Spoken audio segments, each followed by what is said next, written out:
And I could tell that there was a storm coming, and I thought, I'm gonna bug out of work just a few minutes early so I can try to beat the rain, that way I won't get drenched.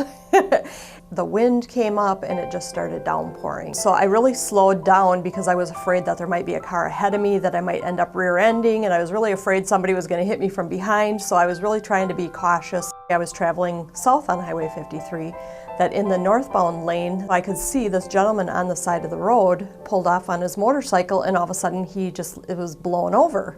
He wasn't getting up, and I called 911. And I kept thinking, oh my God, you hear of stories where people get rear-ended because people didn't see them, so I wanted to park far enough behind so if someone did hit my car, it wouldn't hit us.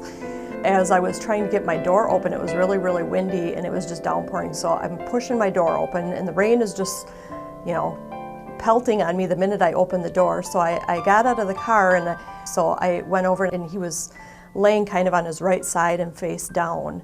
And I put my hand on his shoulder and I just kind of shook him a little bit, and I said, Sir, are you okay? And then he answered me and he said that he is, and I said, I've got 911 on the phone with me. So then at this point, Gary, the injured gentleman, said, my one leg is kind of pinned under my bike. He's like, can you lift it off my leg? And I was like, oh my gosh. I said, I'll sure try. So I just kind of picked it up enough that he was able to pull his right leg out from under his cycle, and then I used my foot to kind of push his foot the rest of the way out. And then I went back over to him, and I could see that when he was laying there, he had an obvious deformity of his left hip, and he was in quite a bit of pain. So I wasn't sure if he injured his leg or his hip.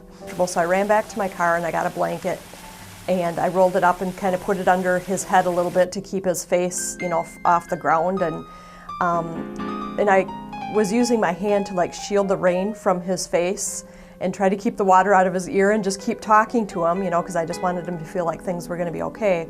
He did have surgery, and he went through a physical rehab stay, and he is back at home. He had home health for a while. The last I spoke to him, he was walking with a cane.